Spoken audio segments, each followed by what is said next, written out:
তাৰমানে আমাৰ আজি এথিক্স কমিটিৰ মিটিং আছিলে আৰু সেই মিটিঙত আমি এটেণ্ড কৰিলোঁ আৰু এই মিটিঙৰ ভিতৰৰ কথাখিনি আমি আজি বাহিৰত ক'ব নোৱাৰিম যিহেতু এইটো আমাৰ বিধানসভাৰ এটা এথিক্স কমিটিৰ ভিতৰুৱা কথা গতিকে সিদ্ধান্ত যেতিয়া হ'ব তেতিয়াহে আপোনালোকে গম পাব গতিকে এটা বিষয় সিদ্ধান্ত হোৱাৰ আগত আমি মেম্বাৰ হিচাপে বাহিৰত আমি কথাটো কোৱা যুক্তি নহ'ব বুলি মই অনুভৱ কৰিছোঁ গতিকে এই কথাখিনি আপোনালোকে আজি আমাৰ যিজন অধ্যক্ষ আছিলে উপাধ্যক্ষ ডাঙৰীয়াই এথিক্স কমিটিৰ অধ্যক্ষ হৈ আছে গতিকে তেখেতক সুধিলে আপোনালোকে বিতং কথাখিনি পাব কমিটিখনত বহুত আছে আজি আমি 3জন এটেণ্ড হৈছিলোঁ আমাৰ ভাস্কৰ বৰুৱা ডাঙৰীয়া মই আৰু আমাৰ এথিক্স কমিটিৰ চেয়াৰমেন ডক্টৰ নুমল মুমিন ডাঙৰীয়া গতিকে আজি আমাৰ আকৌ পুনৰ আমাৰ পঞ্চায়ত নিৰ্বাচন শেষ হ'লে বৈঠকটো আমাৰ পুনৰ হ'ব এই কথাবিলাক মানে আপোনালোকে অধ্যক্ষ ডাঙৰীয়াক সুধিলে গম পাব তেওঁ ক'ব তাৰমানে মই এই কথাটো মই অলপ জানিব লাগিব যে আমাৰ যিহেতু এছেম্বলিৰ ভিতৰৰ এটা কমিটি আৰু সেই ভিতৰৰ কমিটিখিনি আমাৰ কোনো ডিচিশ্যন নোহোৱাৰ আগত আমি মিডিয়াৰ আগত কিবা ক'ব পাৰোঁ নে নাই এই কথাটো মই অজ্ঞাত সেইকাৰণে মই আপোনালোকক কৈছোঁ যিটো আপোনালোকে এই বিষয়টো আপোনালোকে আমাৰ যিজন অধ্যক্ষ আছে উপাধ্যক্ষ নুমল মুমিন ডাঙৰীয়া ডক্টৰ নুমল মুমিন ডাঙৰীয়া তেওঁক সুধিলে আপোনালোকে তেওঁৰ পৰা কথাখিনি পাব তাৰমানে আমাৰ আজি এথিক্স কমিটিৰ মিটিং আছিলে আৰু সেই মিটিঙত আমি এটেণ্ড কৰিলোঁ আৰু এই মিটিঙৰ ভিতৰৰ কথাখিনি আমি আজি বাহিৰত ক'ব নোৱাৰিম যিহেতু এইটো আমাৰ বিধানসভাৰ এটা এথিক্স কমিটিৰ ভিতৰুৱা কথা গতিকে সিদ্ধান্ত যেতিয়া হ'ব তেতিয়াহে আপোনালোকে গম পাব গতিকে এটা বিষয় সিদ্ধান্ত হোৱাৰ আগত আমি মেম্বাৰ হিচাপে বাহিৰত আমি কথাটো কোৱা যুক্তি নহ'ব বুলি মই অনুভৱ কৰিছোঁ গতিকে এই কথাখিনি আপোনালোকে আজি আমাৰ যিজন অধ্যক্ষ আছিলে উপাধ্যক্ষ ডাঙৰীয়াই এথিক্স কমিটিৰ অধ্যক্ষ হৈ আছে গতিকে তেখেতক সুধিলে আপোনালোকে বিতং কথাখিনি পাব কমিটিখনত বহুত আছে আজি আমি 3জন এটেণ্ড হৈছিলোঁ আমাৰ ভাস্কৰ বৰুৱা ডাঙৰীয়া মই আৰু আমাৰ এথিক্স কমিটিৰ চেয়াৰমেন ডক্টৰ নুমল মুমিন ডাঙৰীয়া গতিকে আজি আমাৰ আকৌ পুনৰ আমাৰ পঞ্চায়ত নিৰ্বাচন শেষ হ'লে বৈঠকটো আমাৰ পুনৰ হ'ব এই কথাবিলাক মানে আপোনালোকে অধ্যক্ষ ডাঙৰীয়াক সুধিলে গম পাব তেওঁ ক'ব তাৰমানে মই এই কথাটো মই অলপ জানিব লাগিব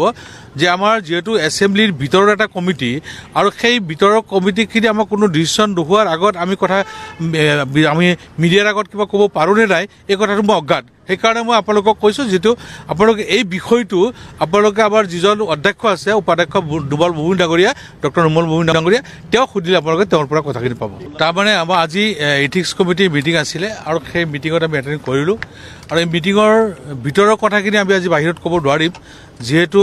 এইটো আমাৰ বিধানসভাৰ এটা এথিক্স কমিটিৰ ভিতৰুৱা কথা গতিকে সিদ্ধান্ত যেতিয়া হ'ব তেতিয়াহে আপোনালোকে গম পাব গতিকে এটা বিষয় সিদ্ধান্ত হোৱাৰ আগত আমি মেম্বাৰ হিচাপে বাহিৰত আমি কথাটো কোৱা যুক্তি নহ'ব বুলি মই অনুভৱ কৰিছোঁ গতিকে এই কথাখিনি আপোনালোকে আজি আমাৰ যিজন অধ্যক্ষ আছিলে উপাধ্যক্ষ ডাঙৰীয়াই এথিক্স কমিটিৰ অধ্যক্ষ হৈ আছে গতিকে তেখেতক সুধিলে আপোনালোকে বিতং কথাখিনি পাব কমিটিখনত বহুত আছে আজি আমি 3জন এটেণ্ড হৈছিলোঁ আমাৰ ভাস্কৰ বৰুৱা ডাঙৰীয়া মই আৰু আমাৰ এথিক্স কমিটিৰ চেয়াৰমেন ডক্টৰ নুমল মুমিন ডাঙৰীয়া গতিকে আজি আমাৰ আকৌ পুনৰ আমাৰ পঞ্চায়ত নিৰ্বাচন শেষ হ'লে বৈঠকটো আমাৰ পুনৰ হ'ব এই কথাবিলাক মানে আপোনালোকে অধ্যক্ষ ডাঙৰীয়াক সুধিলে গম পাব তেওঁ ক'ব তাৰমানে মই এই কথাটো মই অলপ জানিব লাগিব যে আমাৰ যিহেতু এছেম্বলিৰ ভিতৰৰ এটা কমিটি আৰু সেই ভিতৰৰ কমিটিখিনি আমাৰ কোনো ডিচিশ্যন নোহোৱাৰ আগত আমি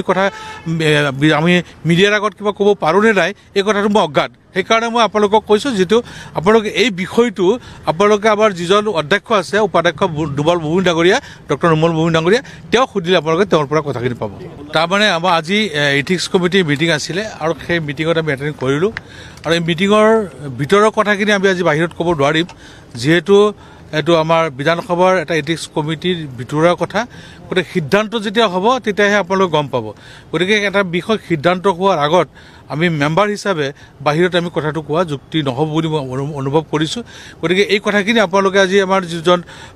অধ্যক্ষ আছিলে উপাধ্যক্ষ ডাঙৰীয়াই এথিক্স কমিটিৰ অধ্যক্ষ হৈ আছে গতিকে তেখেতক সুধিলে আপোনালোকে বিতং কথাখিনি পাব কমিটিখনত বহুত আছে আজি আমি 3জন এটেণ্ড হৈছিলোঁ আমাৰ ভাস্কৰ বৰুৱা ডাঙৰীয়া মই আৰু আমাৰ এথিক্স কমিটিৰ চেয়াৰমেন ডক্টৰ নুমল মুমিন ডাঙৰীয়া গতিকে আজি আমাৰ আকৌ পুনৰ আমাৰ পঞ্চায়ত নিৰ্বাচন শেষ হ'লে বৈঠকটো আমাৰ পুনৰ হ'ব এই কথাবিলাক মানে আপোনালোকে অধ্যক্ষ ডাঙৰীয়াক সুধিলে গম পাব তেওঁ ক'ব তাৰমানে মই এই কথাটো মই অলপ জানিব লাগিব